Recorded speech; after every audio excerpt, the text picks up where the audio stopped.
नमस्कार दोस्तों, स्वागत है आपका एक बार फिर आज के मेरे इस वीडियो में। तो रिलायंस को लेकर कल तक मेरे पास बहुत सारे कमेंट्स आ रहे थे। मैंने कहा क्या हो गया भाई, क्या प्रॉब्लम आ गई। तो उन्होंने मुझे फिर फोन पे सारी चीजें समझाई। कमेंट्स तो कर ही रहे थे, साथ में फोन भी करा साहब, व्हाट्सएप के मैसेज अलग। मैंने कहा पता नहीं क्या आफत आ गई। हालांकि मुझे सारी चीजें पता थी, फिर भी मैं उनके मुंह से सुनना चाह रहा था। इसीलिए मैंने कहा था कि मैंने कहा उनसे कि आप मुझे फ़ोन करो। उन्होंने फ़ोन पे कहा। मैंने कहा क्या हुआ।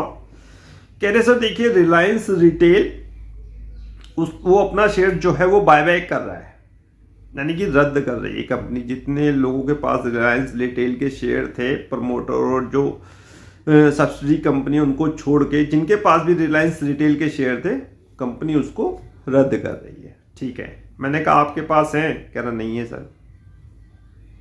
बात खत्म। पहली चीज, अनलिस्टेड कंपनियों में पैसा लगाना ही नहीं चाहिए। और आपने अगर रिलायंस पे भरोसा करके वहां पैसा लगाया है तो याद रखो ये स्टॉक 1,000 रुपए पे था और 1,000 से 4,000 रुपए तक गया था ये स्टॉक। 3,000 तो गया ही होगा। और मैंने चार्ट लगा भी रखा अपने व्हाट्सएप और टेलीग्राम पे। आपने बेचा ही नहीं। बहुत से लोग इसमें से निकल गए। आपने जब भी नहीं बेचा और अब भी कंपनी 1,000 का माल 1,360 रुपए में खरीद रही है आपसे, 300 रुपए प्रीमियम। और कितने लोगों के पास इसके शेयर हैं आप ये तो देखिए। कितने लोगों के पास इसके शेयर्स हैं। टोटल नंबर ऑफ शेयर्स की बात करें तो 99.91% कंपनी के जो प्रमोटर है और जो उसकी सब्सिडी कंपनी है रिलायंस वेंचर, उसी के पास शेयर्स हैं रिलायंस रिटेल के। और इसके अलावा 0.09% शेयर रह जाते हैं कुछ आम निवेशकों के पास, और उसमें से बहुत से लोगों ने 4,000 पे बेच दिया होगा, 3,000 पे बेच दिया होगा, 2,000 पे बेच दिया होगा, 1,500 पे बेच दिया होगा। जिसके पास रह गए बस मार्केट में हाउल्ला मचना शुरू हो गया। यूट्यूब पे वीडियो आने लगी, ऐसा हो जाएगा, फलाना हो जाएगा, ढिमकाना हो जाएगा, रिलायंस का शेयर गया, रिलायंस ने धोखा दे दिया। किसको धोखा दे दिया भाई? रिलायंस ने किसको धोखा दे दिया आप मुझे ये बताइए। अनलिस्टेड कंपनी में पैसा आप लगा रहे हो, यहां लिस्टेड का भरोसा नहीं है। जो लिस्टेड कंपनी में हम अच्छी कंपनी में पैसा लगा रहे हैं उसका ही भरोसा नहीं। अदानी ग्रुप में क्या हुआ था देखा ही आपने, लिस्टेड कंपनियां थी, हालांकि बाद में वो सही हो गए। मैं ये नहीं कह रहा कि आप इन पे विश्वास ना करो, मैं ये कह रहा हूं तरीके से डिसिप्लिन में काम करो। लिस्टेड कंपनी में पैसा लगाओ, रिलायंस में पैसा लगाते क्या कहने साहब। रिलायंस में 3 महीने पहले ये स्टॉक भरवा दिया था आपको, खरीद लो। कंपनी की प्लानिंग बहुत बड़ी है। अब आने वाले समय में कंपनी क्यों बायबैक कर रही है रिलायंस रिटेल का शेयर, ये तो समझो। रिलायंस रिटेल को लिस्टेड करवाएगी कंपनी। रिलायंस रिटेल का कारोबार देखो, मैंने पूरी डिटेल अपने टेलीग्राम और व्हाट्सएप पे छोड़ दी थी वीडियो बनाने से पहले। उसका एबिटिटा मार्जिन देखो, क्या बेचती है रिलायंस रिटेल, सब कुछ बिकता है वहां, इलेक्ट्रॉनिक आइटम सब कुछ A to Z। सेल्स देखो, अब उसको लिस्टेड कराएगी, इसलिए तो सबसे शेयर खरीद लिए, छोड़ना ही नहीं चाहती। लिस्टेड से पहले कोई कंपनी साहब छोड़ना ही नहीं चाहती अपना बाजार में, अगर वो उसका शेयर अनलिस्टेड है। सारी कंपनी के नहीं होते, जिन कंपनियों की गुडविल होती है उन्हीं कंपनियों के होते हैं। तो इस चीज को समझो, लिस्टेड कराने का प्लान है रिलायंस रिटेल को। 2 IPO आने वाले हैं, अभी तो खबर पक्की नहीं है लेकिन आ सकते हैं। एक रिलायंस रिटेल का और जियो फाइनेंशियल सर्विस का। जियो फाइनेंशियल सर्विस की तो मेरे ख्याल से आधिकारिक रूप से घोषणा भी हो चुकी है और आज न्यूज़ भी फ्लैश हो चुकी है, और वो न्यूज़ भी मैंने अपने टेलीग्राम चैनल पे व्हाट्सएप पे लगा रखी है।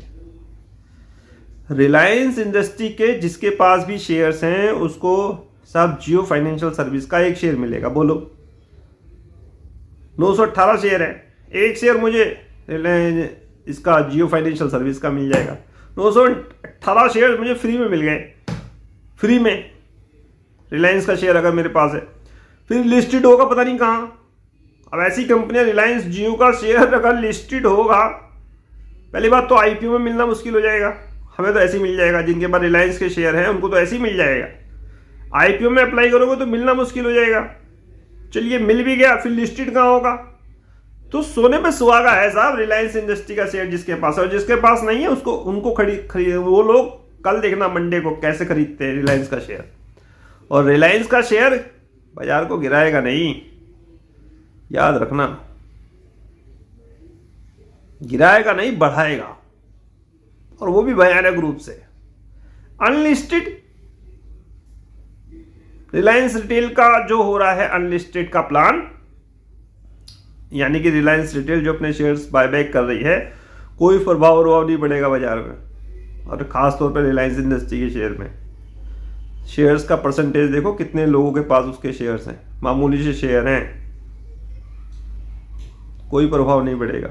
गुड न्यूज देखता है मार्केट यार, पब्लिक देखेगी रिलायंस का शेयर जिसके पास है उसको जियो फाइनेंशियल सर्विस का एक शेयर मिलेगा, आईपीओ में मिले ना मिले खरीद लो रिलायंस का शेयर।